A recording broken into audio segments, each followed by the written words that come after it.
BJP ఆవిర్భావ దినోత్సవం సందర్భంగా జగిత్యాల కార్యాలయంలో రాష్ట్ర కార్యవర్గ సభ్యురాలు బోగ శ్రావణి పార్టీ జెండా ఆవిష్కరించారు. శ్యామ్ ప్రసాద్ ముఖర్జీ 1952లో ఏర్పాటు చేసిన భారతీయ జనసంఘం 1980లో అద్వానీ, అటల్ బిహారీ వాజ్పేయి నేతృత్వంలో భారతీయ జనతా పార్టీగా రూపుదిద్దుకుందని శ్రావణి అన్నారు. అప్పటి నుండి బీజేపీ దినదిన అభివృద్ధి చెందుతూ పెద్ద రాజకీయ పార్టీగా ఎదిగింది. దీనికి కారణమైన నాయకులు, కార్యకర్తలను బోగ శ్రావణి అభినందించారు. నరేంద్ర మోదీ నాయకత్వంలో కాశ్మీర్ నుండి కన్యాకుమారి వరకు బీజేపీ వటవృక్షంలా పాకుతూ భారతదేశ అభివృద్ధిలో కీలక పాత్ర పోషిస్తుందని శ్రావణి అన్నారు.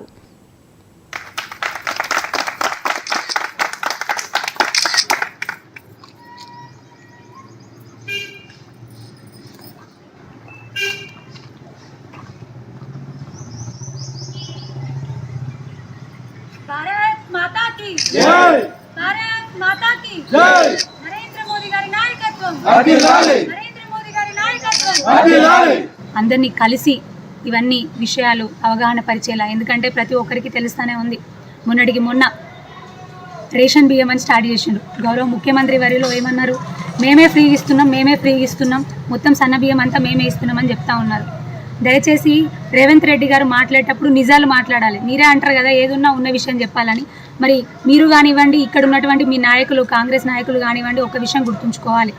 కరోనా కష్ట సమయంలో నరేంద్ర మోదీ గారు పేద మధ్యతరగతి ప్రజలు వారు ఒక ఆత్మగౌరవంతో బ్రతకాలి, వాళ్లకు ఏ విధమైనటువంటి ఇబ్బంది జరగకూడదు, ముఖ్యంగా అన్నం మీద.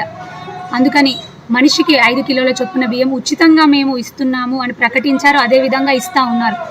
మీరు చెప్పినటువంటి ఈ సన్న బియ్యం ఏవైతే ఉందో అందులో 5 కిలోల బియ్యం కేంద్రం నుంచి ఉచితంగా వస్తున్నది. మీరు ఇచ్చేవి కేవలం 1 కేజీ బియ్యం మాత్రమే. నరేంద్ర మోదీ గారి నాయకత్వం.